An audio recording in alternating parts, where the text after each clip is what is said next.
সংসারে যতই অভাব অনটন অশান্তি থাকুক না কেন, যারা ঘরণী তারা ঘর ছেড়ে কিন্তু বেশি দিন থাকতে পারবে না। যেমন আমি পারছি না। আমি কিন্তু ফাইনালি আজকে বাপের বাড়ি থেকে বিদায় নিচ্ছি। Hello everyone, welcome back my channel.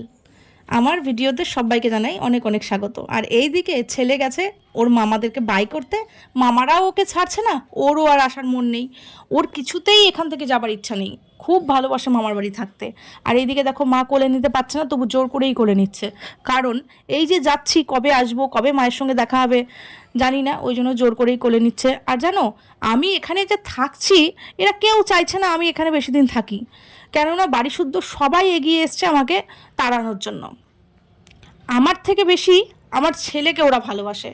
তো এইদিকে পেছন পেছন আমি পিসির সঙ্গে কথা বলতে যাচ্ছি। এটা হচ্ছে আমার পিসিমশাই কাল এসছে, মানে শনিবার দিন এসছে।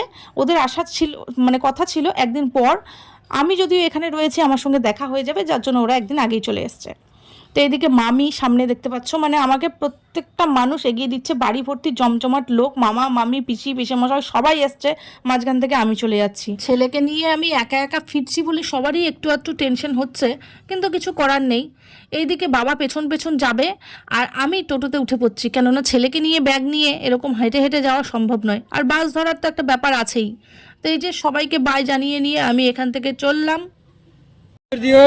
আসলাম। ও মা, মা আসলাম।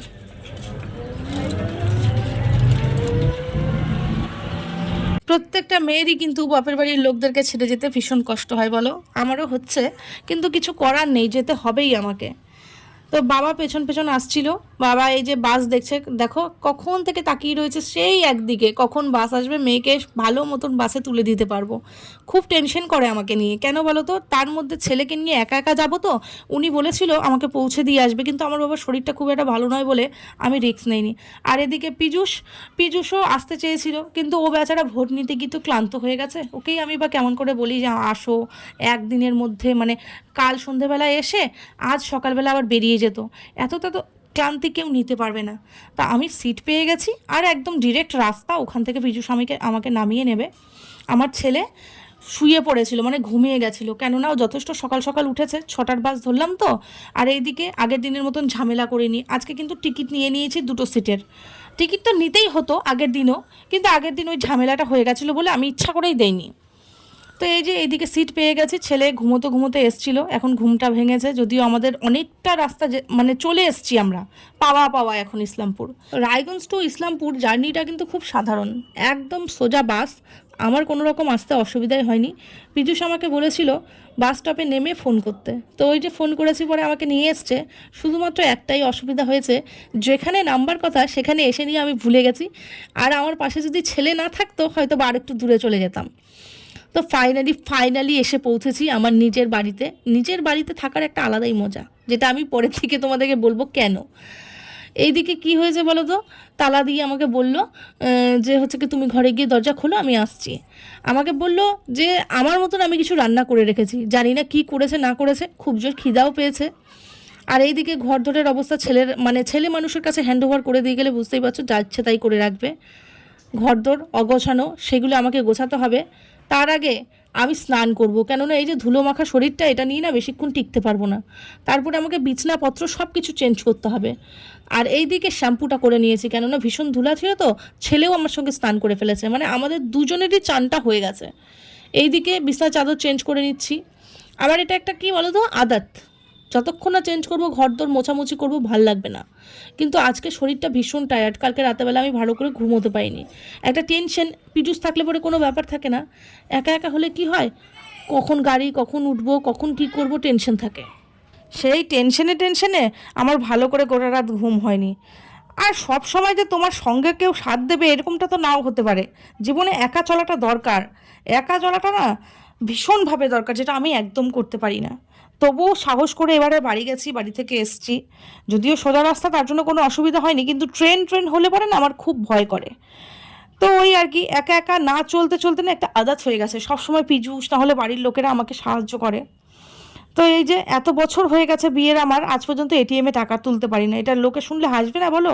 হাস্যকর একটা ব্যাপার। আর পীযূষ আমাকে বলছে বাড়িতে গিয়ে এত ওই সুখ ভোগ করেছো, মুখের মধ্যে তুলে নিয়ে এসছো এত বড় জট্ঠসা। কিছু করার নেই, এটা আমার রূপের রহস্য, বুঝেছো? মানে 2-4 মাস পরপরই হতে থাকবে, এটা আমার রূপের স্পেশাল রহস্য। আর এইদিকে পীযূষ চলে গেছিলো বাজারে, পীযূষের সঙ্গে ছেলেও গেছিলো। কেননা হচ্ছে গে ছেলের বলে খুব ইচ্ছে করছে একটুখানি বাপির সঙ্গে বাজারে যাবে। তো পীযূষ আমাকে বলছে তোমার জন্য স্পেশাল খাবার আছে, সেই খাবারের আগে তুমি একটুখানি আলু ভাজা করো। কিন্তু আমার তো নিজের বাড়ি, ওই যে বললাম, নিজের বাড়ি না হলেও যেখানে তুমি এত বছর থেকে আছো সেটাই তোমার বাড়ি, সেটা ভাড়ারই হোক, সেটা এই রকম একটা বাড়ি হোক না কেন। তা আমার যদিও নিজস্ব বলে কিছু নয়, শ্বশুরবাড়িও আমার এবার যাওয়া হলো না। অবশ্য শ্বশুরবাড়ি থেকেই না করেছে আমাকে যেতে, কেন না করলো সেটা আমি অন্য ভিডিওতে বলবো। তো এখানে চলে এসেছি রান্নাঘরে। পীযূষ তো দেখলেই কত বাজার নিয়ে এসেছে, তরমুজ, কাঁঠাল, মানে এঁচোড়, পটল ফটল। এইদিকে ছেলে বাজারে গেছিলো মানেই ওর একটুখানি চিংড়ি টিংড়ি কিছু না কিছু লাগবে। তো এই যে দেখো গলদা চিংড়ি নিয়ে এসছে, আর নিয়ে এসছে হলো গিয়ে মাছ। আর এইদিকে দেখতে পাচ্ছ আমি মিষ্টি কুমড়ো কেটে রেখেছি। ছেলে হচ্ছে গিয়ে গলদা চিংড়ি, আমি জানি না বন্ধুরা এটা কী চিংড়ি, গলদা চিংড়ি বলবে হয়তো বা। তো এইদিকে দেখতে পাচ্ছ খেতেও বসে গেছে আলু ভাজা দিয়ে পান্তা ভাত, ও দারুণ খাবার। কিন্তু ছেলে তো পান্তা ভাত খাবে না, তো ছেলের জন্য পীযূষ সেদ্ধ ভাত করে রেখেছে। মানে বাবা বলতে কি বোঝায় দেখো, বাচ্চা কি খাবে না খাবে ঠিক টেনশন কিন্তু একটা থাকেই। তো যেটুকুন পান্তা ভাত ছিল আমি আর পীযূষ নিয়ে ফেলেছি, যদিও ভালোই গরম, এই গরমের মধ্যে কিন্তু পান্তা ভাত আলু ভাজা মানে বাঙালির একটা শ্রেষ্ঠ খাবার। সেখানে এই যে কাঁচা লঙ্কা, পেঁয়াজ, আলু ভাজা, মিষ্টি কুমড়ো ভাজা, কাঁচা তেল, এই হলে দারুণ জমে। কাঁচা তেলটা নেইনি, কেননা এই সমস্ত তো অয়েলওয়ালাই খাবার। তো এখানটায় দেখো আমার ছেলে একটুখানি পান্তা ভাত খাওয়ার জন্য অনেক চেষ্টা করছে, কিন্তু আমি ওকে একদম খেতে দিচ্ছি না। ওর বাপিও বকছে যে না তোমার ঠান্ডা লেগে যায় না অনেক সময়, এক জায়গা থেকে এক জায়গায় এসছি। ওর কিন্তু দেখো চোখ কিন্তু পান্তা ভাতের দিকে।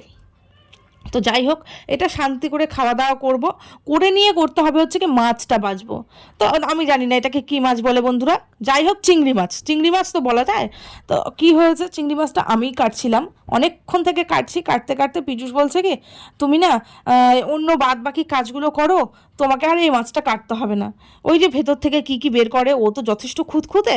ওই দেখো দুটো কেচি, বুঝতেই পারছো দুজনে মিলে কাটছিলাম। এই যে মাছগুলো দেখছো এইগুলো কিন্তু আজকে আর রান্না করব না, কেননা অলরেডি আমি আজকে খাবার মতন রান্না করে ফেলেছি, মাছের ঝোল ভাত। পীযূষও বলছে ছেড়ে দাও, কালকে জুতজাত করে রান্না করো। কাটাই হয়নি কখন রান্না করব, আর এক জায়গা থেকে ট্রাভেল করে আসার পর শরীরটা না কেমন যেন লাগছে। তো আমি আর আজকে করার চান্স নিচ্ছি না। অলরেডি আমি ঘরের মধ্যে সব কিছু নিয়ে তৈরি করে ফেলেছি, ভাত মানে যা যা খাবো তার নিয়ে চলে গেছি। সকালের একটুখানি মিষ্টি কুমড়ো ভাজা যা যা আছে আর কি। আর আজকে না আমি গুছ গাছের কাজটা করছি না, ভাল লাগছে না বলে। তো ওই তো, যতই বলো না কেন শ্বশুর বাড়ি বাবার বাড়ি যেখানেই ভালো লাগুক, কিন্তু নিজের বাড়ি নিজের বাড়িই হয়, তাই না? এখানে তুমি 2 দিন 3 দিন ফেলে রাখলেও কেউ কিছু বলতে আসবে না। আর যদিও একা থেকে থেকে আমার আদাত, আমার না কোথাও গিয়ে বেশি দিন খুব একটা ভালো লাগে না। বাড়িতে গেছিলাম যথেষ্ট ভালোই ছিলাম, তো তবুও চলে আসতে হলো ছেলের পড়াশোনার জন্য। আর কি বলো তো, ওই যে সংসার ছেড়ে কতদিনই বা থাকবো, শ্বশুরবাড়িতেও যেতে না করলো, ওই জন্য আর এবার বেশি দিন থাকাও হলো না। এদিকে ছেলে বিরক্ত করে যাচ্ছে, মা একটু মোবাইল দেবে। ওর আর্ট ছিল, ওর বাপি নিয়ে গেছিলো, আর্ট থেকে চলে এসছে। এইদিকে ভাতের হাঁড়ি টাড়ি সব কিছু রেডি করে রেখেছি, পীযূষকে ডাকছি, পীযূষ আর আসছে না খেতে, মাছ কাটা না হলে তো আর আসতে পারছে না। তো যাই হোক, আমার আজকে ছোট্ট একটা ব্লগ তো দেখলেই, কেমন লাগলো সেটা অবশ্যই কমেন্ট সেকশনে জানাবে। ভাত তরকারি যা যা আছে পীযূষ এলেই ফটাফট খাবো। তো নতুন একটা ব্লগে কাল দেখা হবে, খুব ভালো থেকো।